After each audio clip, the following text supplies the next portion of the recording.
Fetish and welcome. I was just reading a report here out of Spain, and it was in English. That's a good thing. Hey, it's a major Spanish study, and it suggests that drinking 4 cups of coffee each and every day slash the chances of an early death.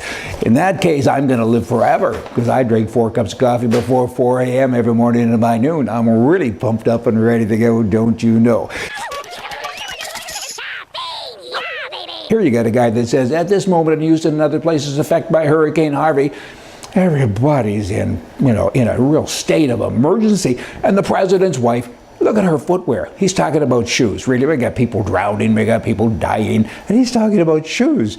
How dare she wear shoes like that? And the president, what an idiot he is, because he's saying this and he should be saying that. He should take a page out of President Obama's book. He shouldn't be talking and thinking on his own. This guy, be quiet. Just go away. I hope everybody stops watching CNN and reading all this kind of nonsense. However, that said, here I am reading it to you, but you get it.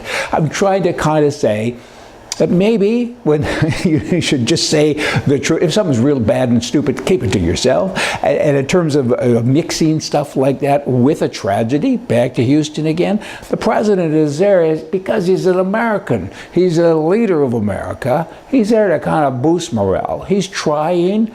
Give him some bloody slack.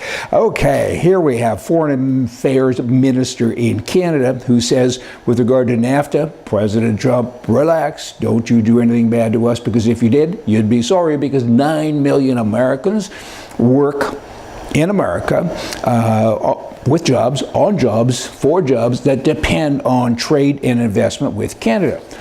I wonder if that's right. I mean, I read it, I have it out of the Globe and Mail, national newspaper in Canada. Hopefully it is correct. It must be. I got to say, I was a little taken back by the number, by the amount of dollars. 9 million people, not dollars, 9 million American jobs. Hey, that's something everybody should know in America.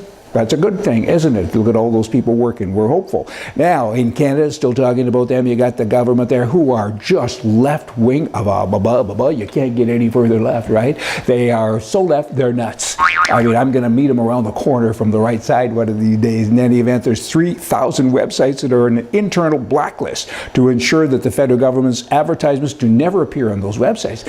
And these people, of course, do advertise to CBC and other places. And the fake news in Canada, it's unbelievable. We always just hear about CNN and all the New York Posts and different things in the New York Times about them being fake news and left-wing. But Canada, it's bigger and better. We just don't hear about it. These people up here in Canada, because I happen to be in Canada as we speak, they're delusional, and they create stuff as they move along, and there's 3,000 websites. So you just understand, you got to understand this. There's a vision this.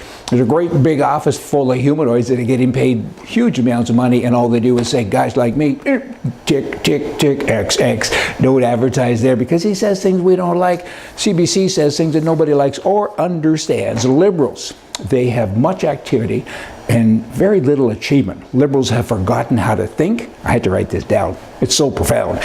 Liberals focus on new media items. It's kind of like seeing a fire, and you race to that fire with a big bucket of fuel.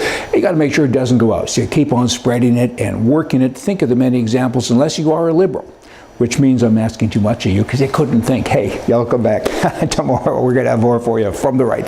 See ya.